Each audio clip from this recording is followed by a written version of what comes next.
welcome back to another episode of MJ and the Word podcast.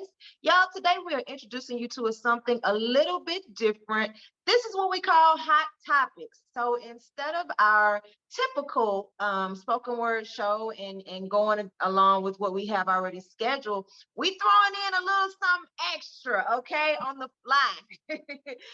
Because we want you to be able to get to know us better, and we also want to have the opportunity to address things that go on in pop culture as they arise, things that go on in our society, in social justice, just all different types of things that arise. So y'all, thank you for rocking with us on today's episode of MJ and the Word. What's up, MJ? What's up? How's it going? You know what? I'm excited about this because I do feel like this gives people a chance to really get to know a little bit more about us. I mean, we talk about our experiences throughout the different podcast episodes, but this is very personal. So I'm like, all right, let's do it. Come on, bring on the questions. Absolutely. It opens us up in a different way, for connection to the women in our audience, and it also opens us up to a different level of criticism. But we're here for it. We're ready. We are ready. All right. So today, y'all, our episode today, our hot topic, I am going to be interviewing Miss MJ for today's show. All right. So just to give you a little hint on what it's about, our Vice President of the United States of America, Miss Kamala Harris, and also Miss Serena Williams, y'all know her.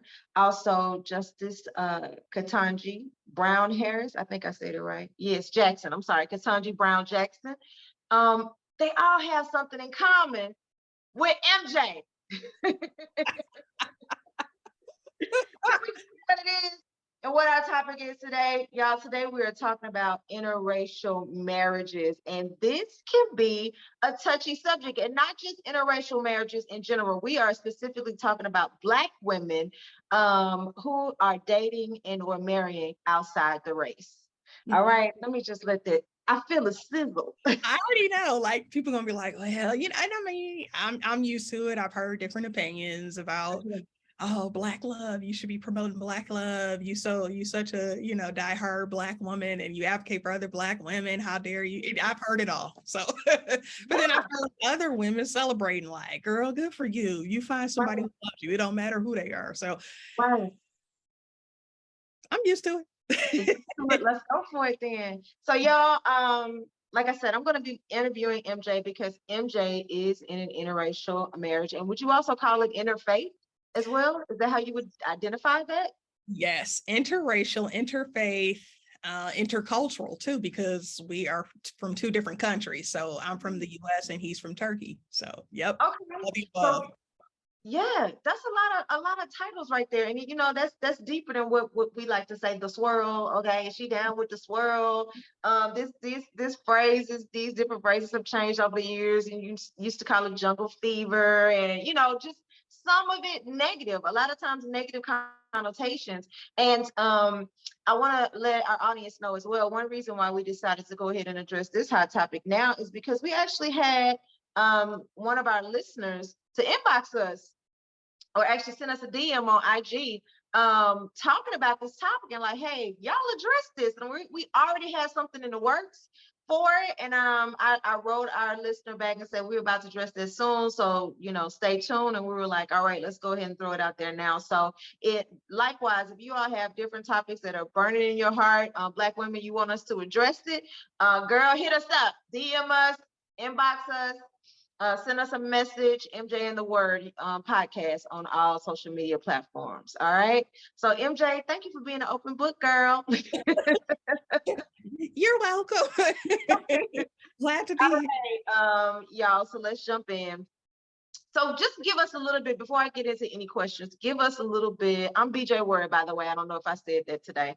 But give us a little bit like the background, because you mentioned it's interracial, it is intercultural, and it's interfaith. So what are y'all? Okay, we can put it like that. How do y'all identify? Yeah, we just identify as a multiracial couple. So I'll give a little bit of backstory about how we met. the space I used to work in. So for people who don't know, I used to work in like international affairs and higher education. And then also I did DE&I work. So for me, I was always working with people from all parts of the world. So every day, meeting different people. And it's just a big part of my identity. So anybody who knows me knows how much I love to travel internationally. Of trying new foods, new cuisines. I just love difference, if that makes sense. Part of the reason why I do the work I do. And so for me, when I met Barsh, because he was just like, hey, you want to go out sometime? It was just like, okay, I didn't think about it like, oh, I should, Black love, I need to stick with that. I just saw him as just this really nice, approachable, kind-hearted guy. And I think I've always kind of had that lens when it comes to love in particular, because I think it's really easy for us to box ourselves in. Yep. I'm guilty of this. I used to have the list. I was that woman who had the list. And growing up in Detroit, I heard it all the time. Like, oh, you need a man who is Christian. Barsh is not Christian. He's Muslim. You need a man who is this. You need a man who's that. You need a man. And so just going down the list.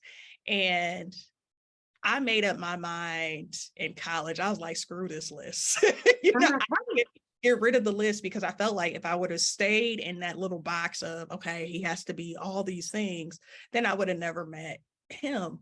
And so that's good, girl. That's good right there.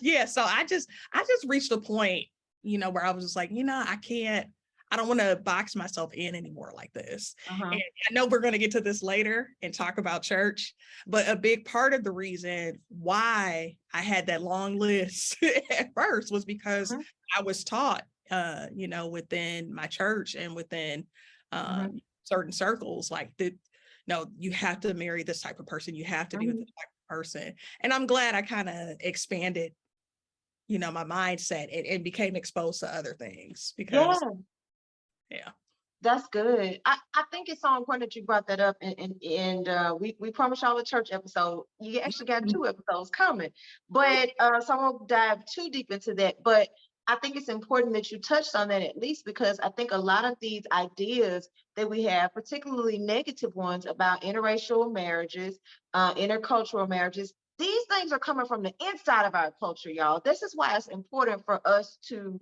address it, because a lot of this stuff is talk amongst Black people. It's other Black people having a problem with you dating outside the race. Okay, everything is not, oh, the white people are doing this to us and they are oppressing us, whatever. Yes, they have their opinions and their views, and then there are some folks of different cultures or whatever that don't like it. But a lot of the things that we hear are what's been ingrained in us from us. Okay, a lot of the reasons why I think some Black women don't ever venture and say, well, I'm just going to date whoever I want to date, is because of what we're hearing from other Black women. It's because of some of that negativity that we get. It's because of some of the, you've seen that I mentioned at the beginning, Vice President Kamala Harris. She gets talked about. She was dragged about that one. She married to that white man. She don't even count. That those comments were coming from other Black women. Okay, I saw it in the comment section. I saw you. I saw y'all comment, not you, MJ, but I saw y'all listeners. And they were coming from Black men as well. A lot of just negativity. And the same thing happens across the board. You mentioned when we were talking earlier about Justice Ketanji Brown Jackson, and that was something people were getting all in her relationship. And a lot of times that comes from us. So that is why it's so important for us to address it. So you mentioned that your husband is Muslim, you are Christian, practicing Catholic. What are the other differences in terms of just let our audience know, culture and racially, what are y'all's differences? Yeah, so a big one for us, and that's why I say our relationship is full of differences, because he comes from a different country. So his native language is not English. So his parents, for example, that's not their native language. So we have very limited communication, but it's still, that's the beauty. So what is, give our viewers or our listeners, what is his language and where is he from and what's his race? And then what's yours as well? Yeah, so he is from Istanbul, Turkey. Okay. which is it's both Europe and Asia, depending where you are. It sits right on the the two continents, and it is a predominantly Muslim country in terms of faith and religion. And I guess ethnicity wise, that's always he checks the Caucasian box because there is no like really other. Right. He's like Eurasian, if that makes sense. Like he's in that, yeah. But and I identify as an African American woman, or a Black woman. And so it's interesting because a lot of things like cultural references, sometimes I catch myself making them like, oh, wait, he probably won't get that. Like just today, I made a reference about somebody. I was like, oh, he trying to be the David Ruffin of the group. He trying to stand out. Oh, wow. He trying to be the David Ruffin of the Temptations. He's like, wait, who's David Ruffin? And I'm like, oh, that's a reference for somebody who's like trying to take over or be the standout. But just intercultural communication is a big one. And so one of the things that we have to do, we probably communicate more than most couples because we have to make sure that we're always understanding where the other person is coming from, because it's easy for something to be misinterpreted. Like, wait, what do you mean by this? Oh, okay. And so, constantly providing clarity. And so it is a bit of a, I guess you could say, a learning curve, because we do have to learn and understand each other's cultures and what we mean by things. And you know what, MJ, in all fairness, and our listeners may or may not know this, but I'm not married, single, never been married, but I think in every relationship, in every marriage, regardless of the faith, the culture, the race, it's a learning curve, girl. I know that. I can't speak from experience other than long-term relationships that I've been in, but it was definitely a learning curve. And it was definitely a learning each other's language. You know what I'm saying? Because, there are certain, like you mentioned, pop culture references that a Black man that I'm dating would absolutely get. But then you can come from two different worlds and both be Black and both be Christian and both be going to the same church. Ask me how I know. Come on, say amen, somebody. And they speak a completely different language than you. They speak a language of trauma. Okay, they speak a language of narcissism. And you grew up or they speak a language of selfishness because that's what they saw, or hypocrisy in their house. And then you grew up in a loving environment where everything was shared and you didn't have to ask for things when you go into the refrigerator. I've had those different experiences in dating someone who looks just like me, and we just grew up so different. And so it's a matter, I think, of in any situation, learning, in fairness to y'all, everybody, I think, has to learn each other's languages, but maybe you all have to just put in a little bit of extra work. So piggybacking off of that, I don't want to get too far ahead of myself, but you all have been married for a year, right? And how long did you date before you got married? We dated for 4 years before we got married. Okay. So we dated a while. Yeah. And so, here you are 5 years in, and you were talking about, some things he may not get because of the cultural difference. Do you feel like overall he gets you as a Black woman in America, like your experience, the stress, the things that you may go through? Do you feel like there's a barrier there where like this man don't get it because he hasn't experienced this level of discrimination or racism or whatever? How do you navigate that space? I will say it is one of those things, and this is the thing with, I'm about to put on my DE&I practitioner hat. It's always going to be a journey. You're always going to be learning about somebody's culture or their differences. And so there are times where I do feel like, I can explain something to him and I'm like, oh, he might not get that. He might not understand what I mean when I talk about code switching. And so I do have to break it down. And there are times where I'm like, maybe I should talk to another Black woman who can identify with this particular thing and not to ostracize him. And it's the same thing for him as a man. Like there are certain things he talks to his male friends about that they can just understand a little bit better. So I think it's like that in any relationship. It's just going to be times where you're like, you know what? He might not necessarily understand this. Let me talk to somebody who, has the same identity or similar identities, and then the same thing for him too. So I mean, I will say, and because there's times he talks about stuff too where I'm like, I have no idea what you talk about, because it's a cultural reference, and maybe Yeah, he's experienced in his country that we don't experience here. right. We just learn and grow together constantly. Yeah, yeah. Wow. I think that's a beautiful thing, you know? Yeah. And I think it's something that, we all have to be mindful of because, well, again, just making the analogy, I think a lot of times in relationships, we all put too much pressure on the partner to fill every void and to totally understand us and to totally get everything that we're going through. And they just may not, regardless of what they look like or where they came from or what church they went to, or they may not get it. And so there are some things your girlfriends are going to be better suited for, some conversations anyway, so that, your partner does not have to try to understand and fully get every single thing about you. As long as they're there for you and are supportive, that should be what matters, I would think. Yeah, and that's exactly right. And I'm thinking like even, I'm thinking about past friendships and relationships or whatever, even with it doesn't matter who they are, even with another Black person. There's going to be times where you have certain conversations with certain friends who can relate a little bit better and identify a little bit better with those experiences. So I don't think it's like exclusionary in any way to say, you know what, let me talk to my homegirl about this because I think she'll get it. We all do that, no matter whether it's an interracial relationship or not. And I think it's good too, to have those outside friendships.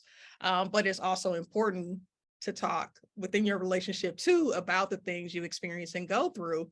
So that way you understand each other better. So I mean, it's a fine balance, but no, we rely heavily on communication, because Yeah. I just don't see how you could be in an interfaith, intercultural, interracial relationship without it. Without communicating, right? Without really good communication between the two. Yeah. People. And in some ways, and I acknowledge my bias, I am biased, that I think we have a strong relationship, stronger than maybe some other couples, because we have to communicate so much, because we need to constantly understand each other. And so we just grow in a way that's really organic, because it's like, oh yeah, I remember you told me this. Oh yeah, you taught me that. Yeah, we're constantly on this journey of seeking understanding and learning about each other. Yeah. So was this your first interracial relationship? It was not. Okay. So I will tell y'all. So when I was in elementary school, because I had a crush on Paul Walker from Fast and the Furious, my friends would make fun of me, like, "Dang, you be liking that white man." So this is the thing about me. I like people. I like men. But I've never been one to say I can only date a Black man. Like, I've always been like, if I found a person attractive and I like their personality, I'm like, oh, I like him. Paul Walker is cute. I've always been that way. So yeah, growing up, I had a few friends make fun of me. So it is what it is. But like I said, I think a lot of it has to do with just values and me always wanting to just connect with different people and travel and see the world. And so I just used to be like, nope, I can only go down this list. If he don't meet the criteria, I just refuse. So I'm gonna go here then. Have you ever dated a Black man? Yes. Or has it all been okay? So here we go. I got to address this. I got to talk about this way. Okay. let me just put this out here, because it annoys me in social media culture in particular, and the comment section in general just annoys me. Okay, it doesn't matter what the topic is. The comment section on Reels, on Facebook Reels, IG Reels, TikTok, those comment sections annoy me because there's so many people with their keyboard courage and them Twitter thugs and stuff that say all this ridiculous things. So it annoys me though that it there's this idea that the only time a Black woman dates outside of the race is because she couldn't find a good Black man to be with, okay? Or she gave up on love with a Black man. That's annoying to me, as though you can't just date whoever you want, or as though you can't just have a preference, or as though you can't just say, I just like guys. And I think, that goes both ways too, because a lot of times when as soon as somebody sees a Black man with a white woman or with an Asian woman, they will label him and say, well, he don't date Black women. How do you know that? That's just who he's with right now. It doesn't mean that he has never dated, or that he has some idea in his head that Black women are not dateable, that we're not loyal, that we're too aggressive. I know there are people that say those things. I'm not negating that it's out there, but I'm just saying I don't think it's as prevalent as society or as the comment section tries to make it seem. But that's something that I think is bothersome to me, because it comes from within the culture so much, and even from other Black women. And y'all, we gotta watch this. Well, why are you limiting yourself to Black men? Okay, if that's your preference and that's what you like, you know how many Black men there are on this planet? I don't think that's a limitation. Or acting as though, and because this is the only time that somebody has ever asked me a question, is if we're talking about dating scenarios and I mention a negative encounter with whoever I'm dating. Well, have you thought about dating outside the race?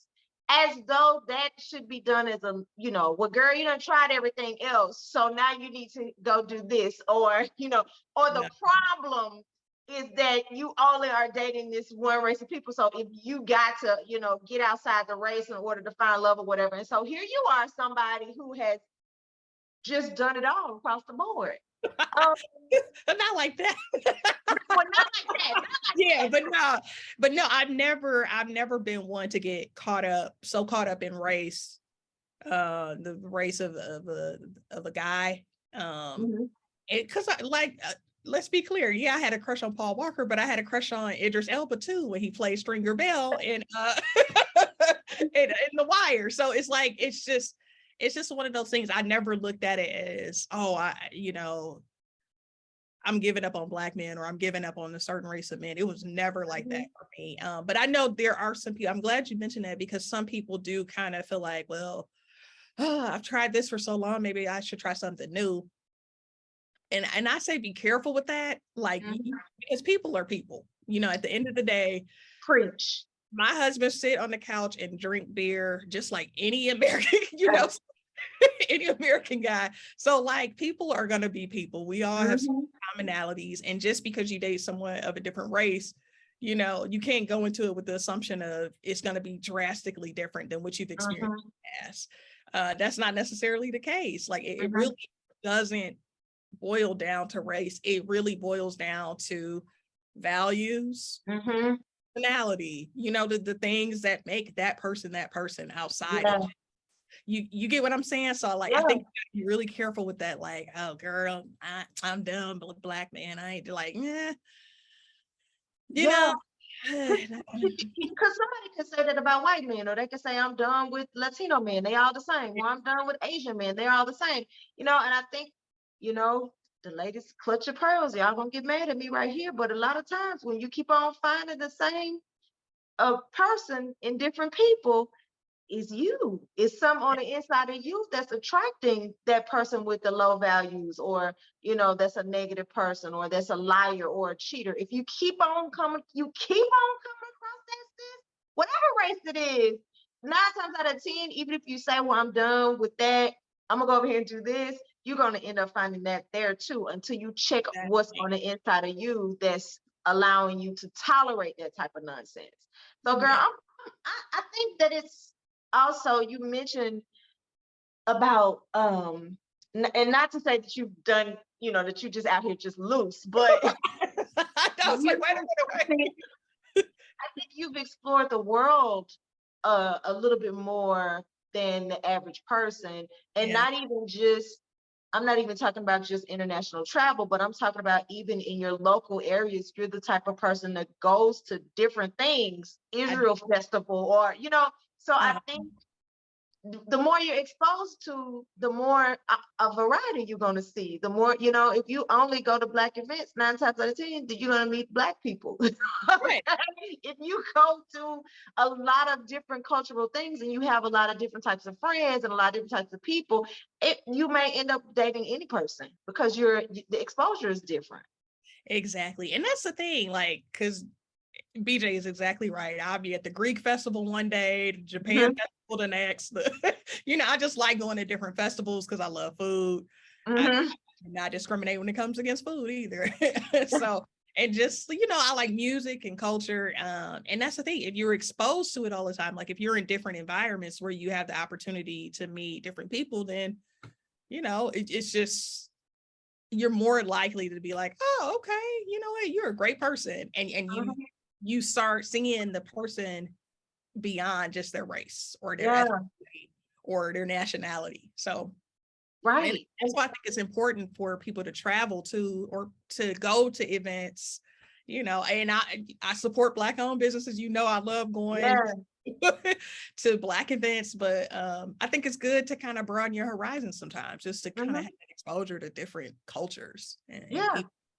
Because you don't really know what you like. You only know what you're used to. You know what I'm saying? And so you may like something different and you just haven't had an opportunity to try it. And y'all, the thing I really love about MJ is that when she goes to these different things, she engages with the culture. It's not like she's just there as a spectator. Like she gonna be on Facebook posting a picture right in the middle of said event. Like, really, really trying the food. Yeah, she's gonna go all the way in. And so I just think that that's so helpful. And I glean so much of that, from you in terms of just keeping your mind open. You know what I'm saying? Like, getting outside of the box, shaking off some of this stuff that's not even true. Okay. And not living by other people's definition and other people's checklists. Yeah. And living by your own. Yeah, I will say this though. I don't know if we're going to talk about the family aspect. Are we yes, going we are. Okay, I just want to say I will say now, for a lot of people, one of the biggest hurdles, it's not so much of like the relationship itself. Usually, if you have a connection with that person, you cool. It's when the outside perspectives start coming in there and the family's like, oh girl, what y'all gonna do when y'all have kids? And they gonna be, how are you gonna raise them? What church are they gonna go to? What faith are they gonna practice? And so that's where a lot of people, I think, get discouraged and they just don't even, they're like, nah, I would never, because I know my family would never accept it, or I know my church community would never accept it, or whoever it may be. And so that's why I think a lot of women are just, Black women are kind of like, nah, I'm not even gonna do it, because they're afraid of the perception that they're yeah. So talk about that a little bit more, if you don't mind getting personal. What were there issues on your side of the family or his side of the family with this coming together? Because I'm just, and we're gonna go here. She said I can go there, y'all, so I'm gonna go there. But just, we all have to check our biases at the door. We all have to check our prejudices at the door and the things that we think. Okay, so I can already tell you it's probably been a lot of cringe with Christian folks listening to this saying you married a Muslim man, and they, you hear the comments. Ooh, he gonna have her in there not eat no pork, and her head gonna be all wrapped up soon, and she ain't gonna be able to speak and all of this, and then there are people with that perspective as though Muslim men are very, very domineering, and her husband is so the opposite of that, y'all. He's more of a feminist than me. That's the thing. People, I'm like, y'all just don't get it, but okay. He advocates for women's rights. He's so the opposite of that. So, were there issues from his family or from yours who said, hey, we raised you to be Muslim, you need a Muslim woman, or we raised you to be a Christian woman, you need a Christian man? Like, what was there tension? I will say that we were really blessed to have really, I guess you could say, inclusive and welcoming parents. His parents have always been about, if you find someone great, just find someone great, find a good person. And the same thing with my mom and dad too. Like, I never grew up in a house where they were like, you better not bring somebody home that's not Christian. Or so I was lucky in that regard. Now I will say there were like maybe some other family members who may have made some comments here and there, just like, oh, like I said about the kids, and which you have kids, are they gonna be Muslim or Christian? Or but overall I did not have like any major issues. Like, even when I went to Turkey, he has the most welcoming family and friends. I mean, it was just like, okay, I feel like I could definitely be a part of this family. Now, I will say, in the past, it wasn't always that way. And part of the reason why I stopped, I was in a relationship prior to my relationship with Barish, and part of the reason we broke up, because it was just like, family trauma. Is this gonna be a problem? Like, I can't downplay the fact that I'm a Black woman and experiences I go through, and like, I'm not about to pretend to be something I'm not to fit in. And so it can come up, especially depending if they come from a very traditional family, a very, I don't know, conservative family, if they're just not used to having diversity in the mix. Yeah, I mean, it happens. I didn't experience it with Barsh and his family though, thank goodness, because I just was like, all right, fine, forget it. I'll be a nun. I don't need to get married. I'm tired of this. I think that is so amazing that they were able to, embrace y'all and just let you live your lives. But that's rare. You have a rare story, because I'm a counselor. I hear it all. And there have been some people whose relationships were ruined, especially when they're younger and haven't really found their voice outside of their parents' voice yet, or whatever. Younger people, and the parent is like, I don't know what you're going to do, because you're going to be disowned. Y'all, this happened in 2022, honey. I'm not talking about years ago. But parents who are literally like, you will not date a Black person. You will not date a white person. You will not bring that into this house. So you showed up with somebody who is a different race, from a different country, and a different faith. And I can tell you right here, right now, at 42 years of age, if I popped up and said, hey, this is my fiance and he's Muslim, I would drown in holy or blessed oil, and I would never, I don't even think they would speak English anymore. It would just be tongues, talking in tongues, and broke up. And that would be it. Okay. There would be no conversation. and it is what it is, but that's how my family would approach that. But I'm me, I'm my own woman, so I'm gonna do what I want to do anyway. But I mean, there are those people who, you have those people, and understandably so, who may be afraid to say, that takes a lot of courage. If your family is saying, we are not going to have anything to do with you if you go with this person. And I mean, you've been knowing your family your whole life, and you met this person 3-4 years ago, and it still could go any direction, So I can only imagine what that feels like for people. So girl, your situation is definitely different. And that's why I acknowledge that, because I've seen it firsthand, and I've experienced it too. Like, dang, they just like, I'm literally the outsider here, like, and they are make no qualms about treating you like other. But in this situation, I did not have that, but I have seen a lot of people deal with it, and because people just don't feel like putting up with it, they're just like, well, forget it, And they and I hate that, because you can really miss out on a great relationship when you get so caught up in other people telling you who you should and shouldn't date. And so that's why I'm a firm believer in, look, your family, a lot of times they eventually come around. I mean, but not always. I mean, it could be one of those situations where they're like, no, if you marry that person, you are disowned. We will never talk about it. And you just have to, you have to ask yourself, okay, who am I though? What are my values? What do I stand for? Am I going to let their prejudice keep me from potentially being with somebody I love. So I mean, it's a tough situation, but you just have to be in tune with yourself. Right. Do you Yeah. think that your both of y'all's families? Because I was at MJ's wedding, y'all, and it was just the culture was just amazing. It was like, some some Detroit hood music, some Memphis hood music, some R&B, and then it was some Turkish, I guess that's Turkish music is Uh, what you call it, and they did their thing in the circle, with the legs kicking out and stuff, and it was just cool. Like, it was, both cultures were well represented. So do you think that you all's families being so okay with it helped you all in your decision, and does it help your marriage? Without question. Mhm. When I first went to Turkey, and that was back in, I want to say the winter of 2018. Mhm.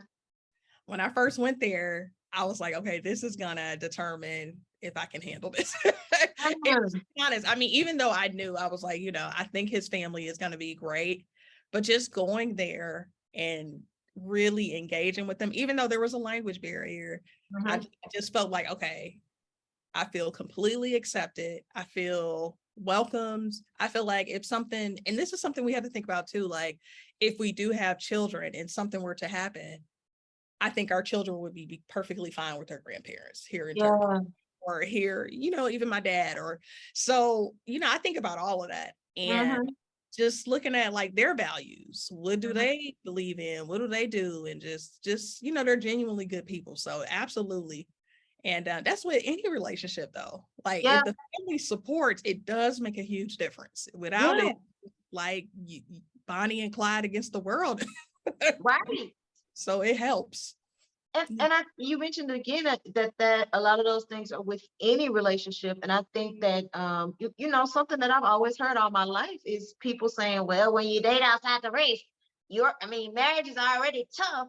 And when you date outside the race, that just makes it harder, but it doesn't sound like that is the situation for you at all. It just sounds like, it makes it different, but not necessarily more complicated.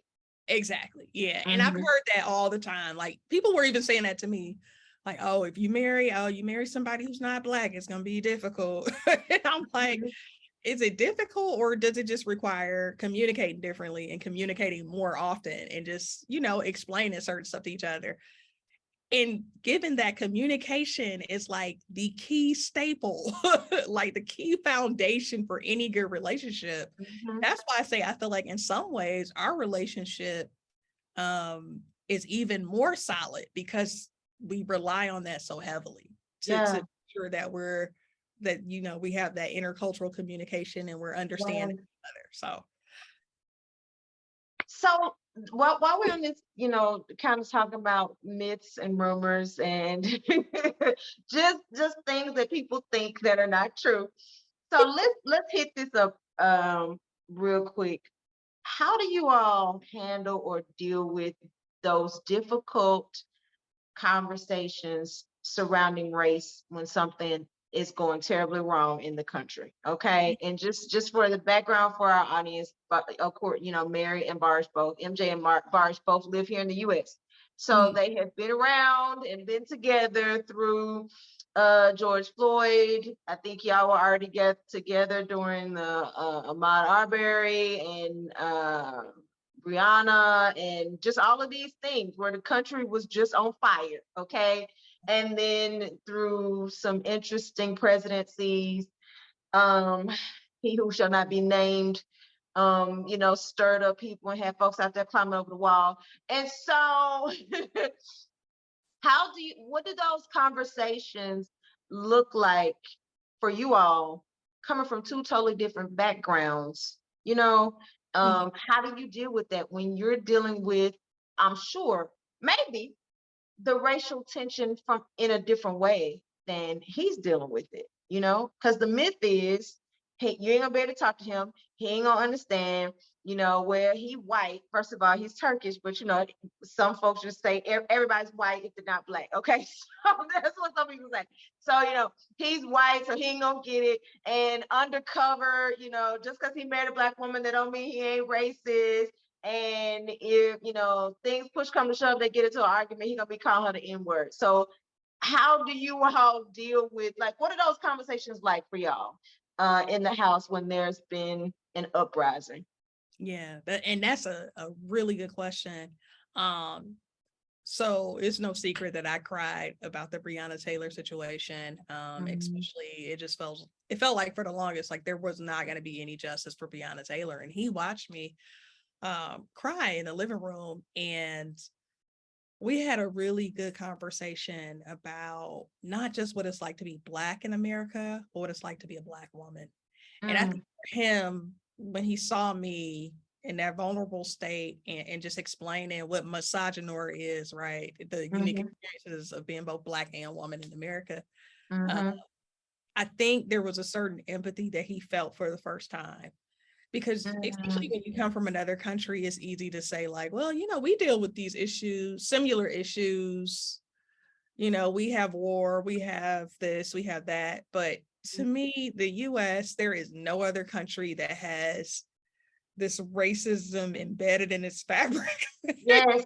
Since its founding. You got to think about Africans were literally brought here Right. Against their free will, and built this country. Right. And so it's just a different historical context there, like what we experience and how we process things. But I think for him, that was really the aha moment, like, oh, wow. And like when I was just talking to him the other day, like Black women are only paid 58 cents for every $1 a white man makes. Wow. And I think for him, he really started seeing like, wow, these disparities are really crazy, And so I think even though he'll never be able to identify, is an empathy there where he's just like, especially at his life, he's like, yeah, no, I got your back. If there's something I can do to support you, I will support you. And just to be even more, transparent about conversations we've had, one of the things we talked about is if we do have children in the US, our children will most likely be seen as Black, right? Because right. And that's a reality of something we have to deal with. And because he's not, he's never experienced driving while Black, for example, or certain experiences that Black men have gone through or Black women, it's just something that we'll have to constantly navigate together and just say, okay, this is just a reality for our children.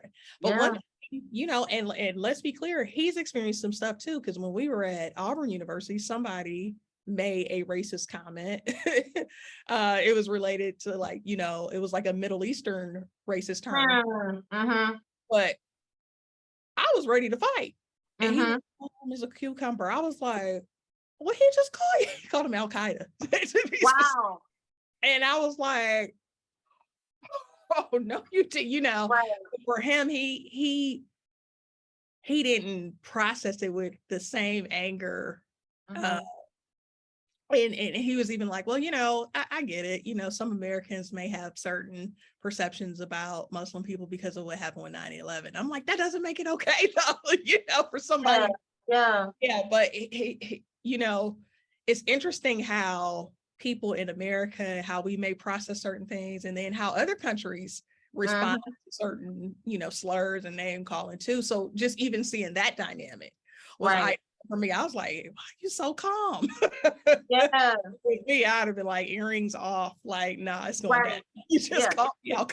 Yeah, this is about to be a problem. And then after we get to handling this way, I'm about to take it to the administration because you probably can get kicked out of here. This is problematic. So wow, that's interesting though. To hear that dynamic, and it sounds like he responds, ladies, catch this, to your vulnerability. So when he sees your vulnerability regarding issues, it helps him to understand more, how you feel and what you're going through. And then he processes things completely different.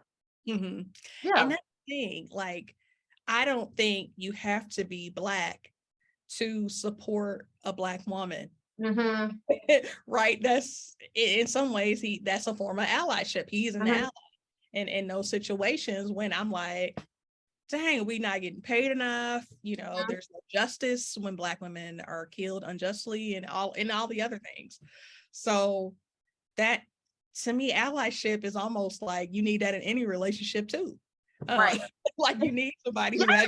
who's an advocate, a supporter, a champion, all those things, all the Yeah. things. Absolutely. And so it sounds like you've had the opportunity to gently do a lot of educating, and he educates you about his culture and you educate him about yours. Has there ever been a moment where you felt like you needed to do a throat check? Like, hold up, bro, don't cross this line. Like, no. I'm Like, trying that's to not think. okay. You know what? I can't think of anything off the top of my head. But I mean, it hadn't been that bad if it was. No, it wasn't that bad. No, Yeah. whatever it was, if it was like a joke or a reference, I'd be like, oh, don't do that, don't do that. But Yeah. okay, yeah, maybe. Yeah, I wear fake hair. I wear wigs, and I wear units and different weaves and braids and stuff. And I remember the first time I was like, okay, I'm gonna take my unit off. And it was just like, he was like, well, do all Black women have fake hair? And that was that can be a sensitive topic for a lot of Yeah. women, especially Mm-hmm. when we start talking about our hair. Mm-hmm. But I knew I couldn't go into that conversation defensive, because it's like, Mm-hmm. we are a couple. This is the reality that, I changed my hair up a lot. And so Mm-hmm. this is something I have to be comfortable talking about with him. So Mm-hmm. yeah, have a conversation, because he was just like, oh, so all Black women wear wear hair, huh? And I'm like, no, not necessarily. Right. But that doesn't mean every Black woman does. So yeah, I mean, it's interesting sometimes. Yeah, so you had to see that as more of a curiosity instead of a criticism in order for you to not approach it defensively, because that could have easily turned into an argument. Like, what you trying to say? Like, you trying to say bald headed, you know what I'm saying? No, Right. you trying to say what? No, but no, exactly. And I think that's another thing too, why a lot of Black women may be resistant to being in relationships too, because they just don't want to have to deal with certain things that could be perceived as criticism. Mm-hmm. When sometimes it's not always criticism, it is coming from a good place. It's like just Mm-hmm. really trying to understand. Mm-hmm. You remember that movie with Sanaa Lathan? Oh goodness, something new or something. Sanaa Lathan, and she was dating Yeah, that. yeah, I remember And that. Yeah, he was touching her hair. He was like, "So is this? How do they put it in there?" And then she got right. a because she had a sew in, and she just got real upset. Like, this is not a good idea. I need you to leave. Yeah, And I think about, if I had that reaction, that could have been the end of our relationship. So, yeah, but instead, I had to say, yes, it's a sew in, or it's a unit. I take it off, whatever. right. So it takes like some understanding on both parts. So Exactly. you know what I'm saying, in order to make that work. And so talking about before we wrap up, talking about the merger, okay, because marriage is a merger of the cultures, races, and faiths. Do you feel like one of you all has come over to the other side more than the other one, or do you feel like it's been a balance? I don't know if acculturation is the right word that I'm Yeah. looking for here, but because I know he lives here in the US, but you have been over there, and he's Muslim, but you all got married in this beautiful cathedral, Catholic cathedral. So you have, but you invited his culture into the marriage ceremony and the reception and all of that. So do you feel like it's been a balance, or do you feel like, it leans more one way than the other? You know what? I will say, I think because we live in the US, Mm-hmm. it is tipped more in, us following American norms, if that makes sense. So a Mm-hmm. lot of what we do, going to basketball games, going to American football games. And, that's a sport he had to learn, because he grew up watching soccer, or they call it football, their football. Mm-hmm. The rest of the world calls it football. We call it soccer. But, Right. just because we're here, yeah, we are going to be a little bit more Americanized. Americanized. Yeah, Yeah. exactly. Perfect term for it. But no, but I do feel like it's a good balance in terms of us making sure that we find time to visit his home country. And I try to learn some Turkish. It's a hard language, y'all. It's it's not easy. If you want to learn a second language, Turkish is going to be a little difficult, just a heads up. But even learning how to make Turkish cuisine and some of the foods he likes. So I try to bring some balance, just because we are in the US and I know he is away from his home culture. Yeah, I would say it's never going to be perfectly 50-50. Right. And I don't think anything is, I think there's this idea that one person is going to totally get lost in the other person's culture. She gonna be over there putting raisins in the potato salad, like as though you Ever. lose, yeah, right, as though you lose yourself completely in the culture of this other person when you get married. And again, that's something that sometimes people do when they have the same culture. They completely lose their identity in their partner. That is not uncommon, to do, and you end up miserable like that. So it's good that you mentioned that, and a lot of it has to do with just location, geographic location. So if you all were living in Turkey, then it would be probably a different situation. Exactly. And one thing you just said, I just want to close with this real quick. You said it's easy to lose your identity. But if anything, I think our identities have been strengthened, like who we are and what we stand for. Because we are so different, it's like, oh, yeah, because you have that contrast. Like, you know what? I do like this. This is a part of who I am and what I value. So if we were too much alike, I think it would be easier to get lost. But because we have our very distinct things that make us unique. In some ways, I think it helps you, kind of hone in on your identity even more. Yeah, that's what's up. That's what's up. I have actually learned a lot. I always learn a lot in our episodes, but I've gotten a lot, I think, out of this one, just listening to you talk about this. So just what are some final thoughts? I know we got some sisters out there who get frustrated in the dating game. Okay, we got all these different thoughts going around about, well, maybe I should just give up on this race, or maybe I should just try this, or some people who may be curious about dating another race and are a little nervous or timid to try it. So what are some final thoughts you have, just about interracial dating in general?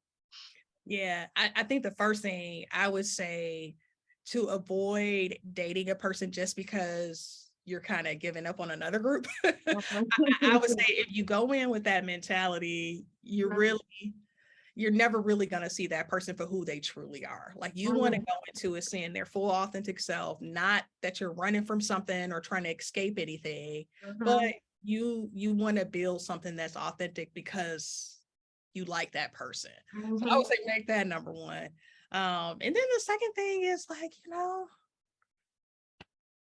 we all humans. We have way more in common than we do different. Like I said, my husband, he sits and he watches sports and he drinks beer just like any other guy I know. You can be American, Turkish, you can be from Korea, you can be from Sudan. The guys a lot of times have a lot of similar traits. And so people are people. And you just got to see beyond that. Oh my goodness, we didn't grow up in the same neighborhood, or you'll be surprised because sometimes I'm like, you are like an American frat boy, but so people are people. Yeah. That's beautiful. I totally agree with that. In my thing in this dating game, and this is something that has taken me so long, like to now, to figure it out. It's just really just know who you are. Know who you are, know what you like, know what you want. Knowing who you are is the only way you're going to be able to know who's a good fit for you and who's not, and the more you know who you are, the more comfortable you become in your preferences. So you don't have to worry about what other people think about your preference, I love Black men to pieces. I mean, I'm just attracted to them. They're amazing, okay? But it's not a rule for me. It used to be a rule, right? Dating black men was a rule. It's not a rule. That's what I like now. It's my preference. But it's not a rule, as though I would just cut myself off and not allow myself to date anybody else, if I decide that I want to. So I just would say for all the sisters out there listening, especially, don't make that decision out of, like you said, giving up on somebody else, or just a desperation or a last ditch effort. And I don't think that you would really, really find a lot of happily married black women who have married outside the race that would say that they only married their person or met their person because they just couldn't stand dating black men anymore. Like, I don't think that's a good foundation for any healthy, relationship. So just, do what you want to do, but you got to know yourself first in order to know what it is that you want to do, and then go with your preference, because you have to remember nobody is going to be living with that person ultimately but you. I mean, your family will be involved in all of that, but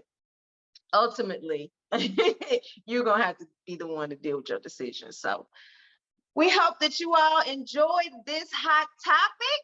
I could have gone a whole lot further, honey, and asked you questions all night long about this one here, but I think we addressed a whole lot of important things. So you all definitely, especially our YouTube fam, drop us a comment, let us know what you think.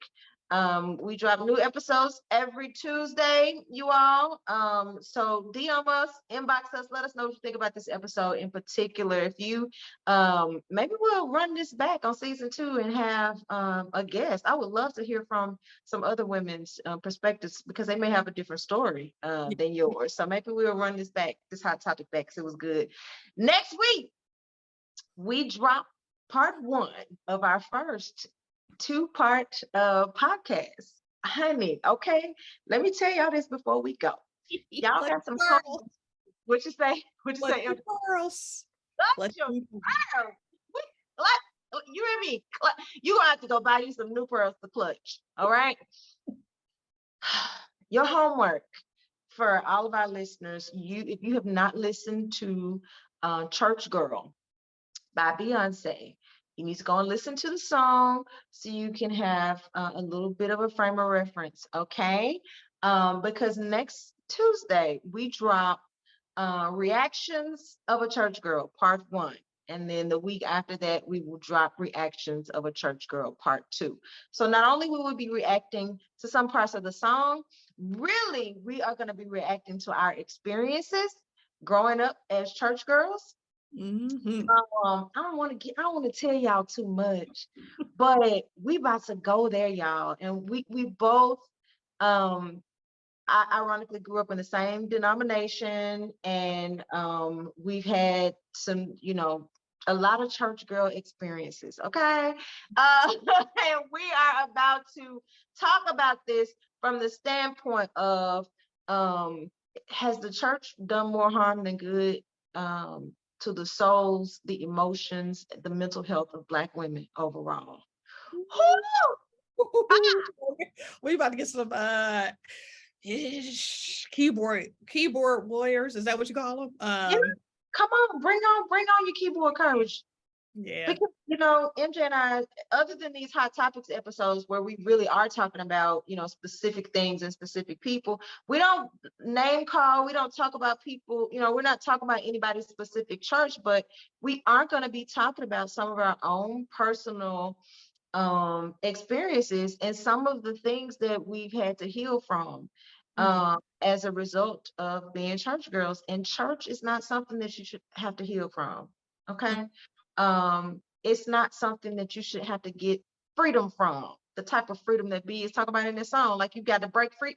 You shouldn't have to, okay? So go listen to the song so you can get your interpretations and all that together. And we're going to hit on the song a little bit, but mostly we're going to dig into some of the mindsets that we hope will change, in regards to the church overall, the body of Christ. Amen. Bring your tambourine. When you listen to this episode, get a tambourine. I wish we could do this episode live, honestly. But y'all get your tambourine ready. Because we're going to talk about this. Before some of y'all get upset, I'm still a church guy. I still go to church. MJ goes to mass. Okay, so this is not a church bashing, you should never go type of thing, but it is. There are some things that need to be addressed that need to stop immediately. Yes. MJ, you got anything to add to that? I mean, I write whole articles about it, so I'm used to people being like, "Oh, she going there talking about, what's not being said during homilies. We call them homilies in the Catholic Church." And I'm like, "Y'all gonna speak up about some of the stuff going on in our nation? You gonna speak up for people like, okay, nothing, okay, silence." So yeah, people know where I stand. I am very vocal about wanting to see certain things happen in the church and wanting to see bishops take certain stances. So I don't think it'll come as a surprise to most people. Some of the stuff I'll say next week. All right, y'all. It's gonna be in 2 parts because we have a lot to say. And my overall hope is that honestly, some healing can be provided because church hurt is a very, very real thing. And some of the damage that has been done to me during my life as a result of being at church is it's unnecessary and it's unacceptable. And I think that so many women breeze over it and don't stop and try to dig down into where their current actions are coming from. They don't even realize that it's coming from a mentality or coming from something that happened to them. If you don't pay attention to what happened to you, how can you heal from it properly? How can you treat it properly? So we hope these episodes will be a form of treatment so that the sisters can start to heal from some of these things. I'm looking forward to it. Let's go. All right. All Thanks right. for y'all. We will see y'all next Tuesday. Get ready and do your homework.